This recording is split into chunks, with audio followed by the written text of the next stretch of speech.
Everyone looking at class number 23, our goal is to use Newton's second law to solve a variety of problems. So remember, Newton's second law is A equals F net over M. All right, so the first one is just to do now. It's a review from last class.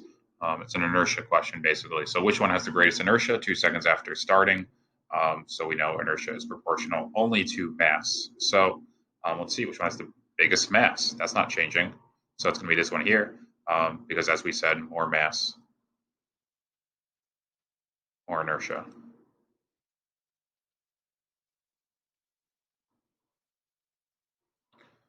All right, this is just some vector addition review. You can check them out, but write down some observations, but we'll do some right now.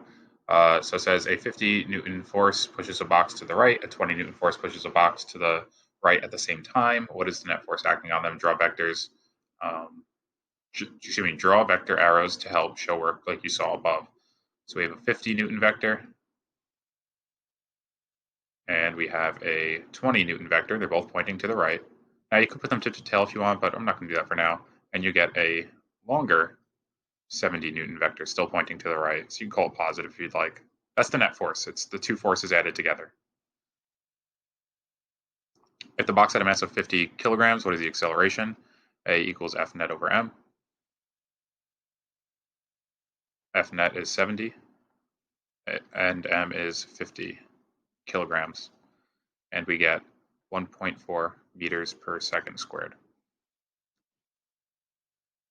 So we have 1.4 meters per second squared. I just want to do a quick aside about the units there, because the question does frequently come up. Remember, a Newton is equal to a kilogram times a meter per second squared. Right? This is F, this is M, this is A. Okay, so if you have Newtons over kilograms, right, if you divide both sides by kilograms, you get meters per second squared. All right. So looking here, number 4 says a 20 Newton force pushes a box to the right. So I could draw a vector to the right, call it 20, plus a 50 Newton force, which is pushing the box to the left at the same time. All right, so this is 50 Newtons here. And if you want, you can call that negative, because it's to the left. You got to make one of the directions negative. What is the net force acting on the box? So what you can say is, let's see, 20 to the right, 50 to the left, I get a total of negative 30. Now, what does that negative tell us? That negative really only tells us that the force is pointing left. All right, if the box has a mass of 50 kilograms, what is the acceleration of the box? A equals F net over M.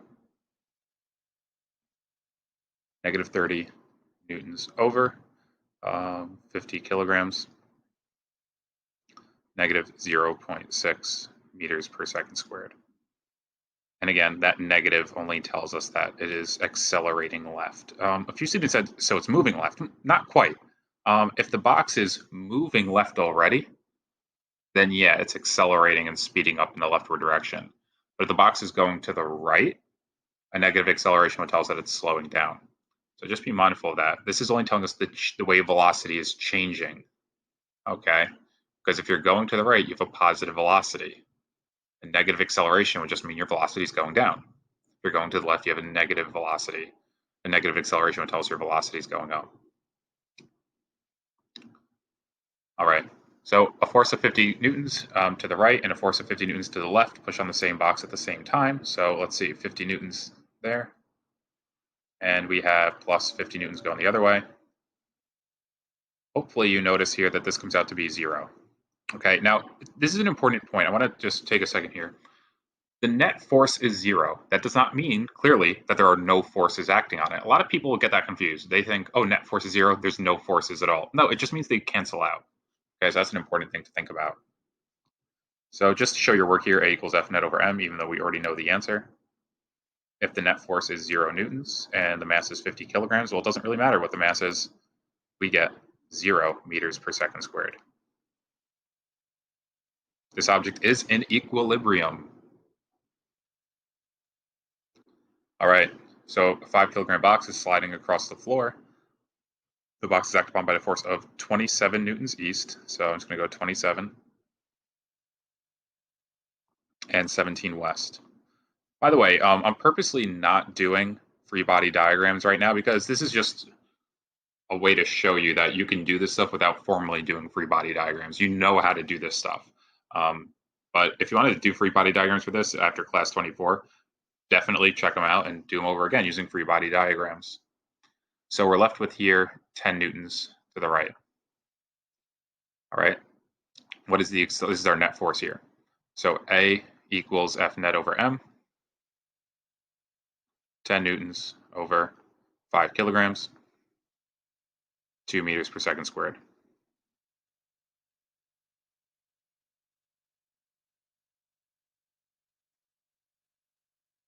A constant eastward horizontal force of 70 newtons is applied to a 20 kilogram crate moving toward the east on level floor. So this is 70 newtons. We'll say east is to the right. If the frictional force of the crate has a magnitude of 10 newtons, what is the magnitude of the crate's acceleration? There's a concept you need to understand here. The frictional force for something that's sliding always opposes motion. So that 10 Newton frictional force is going to hold us back. So it's going to go this way. So we get a total of 60 newtons. A equals F net over M. 60 newtons over 20 kilograms equals 3 meters per second squared.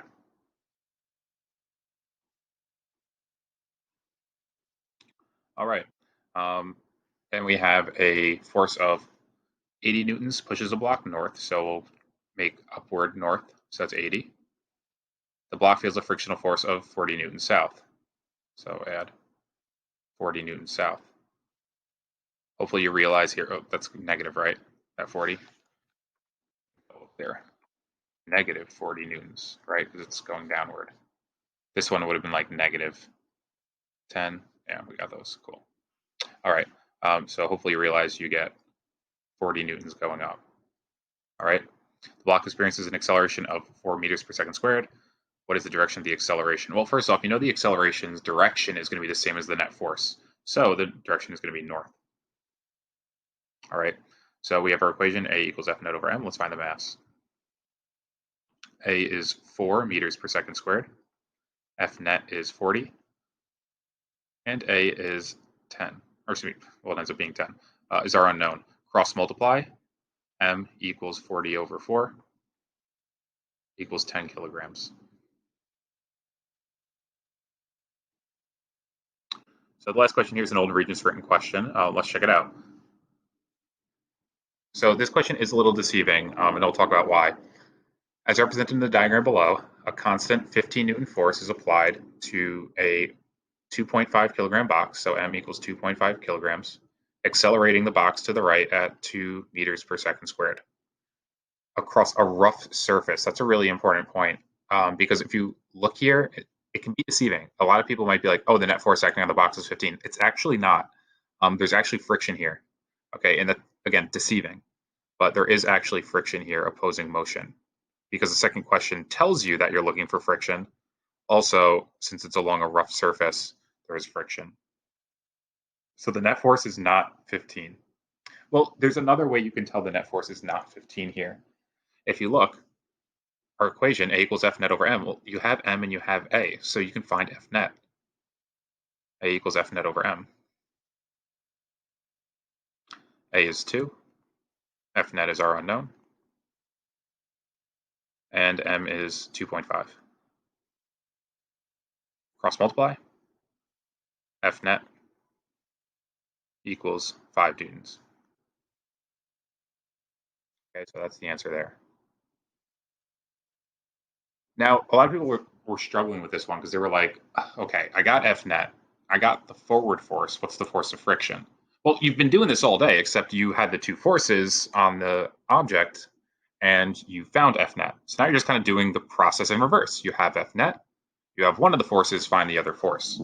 How would you do that? Well, remember, F net is all the forces added together. It's actually the sum of the forces.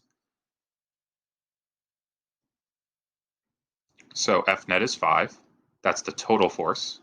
The sum of the forces, where do you get that? You just take the two forces on your free body diagram, plug them right in there. Just put them on the right-hand side.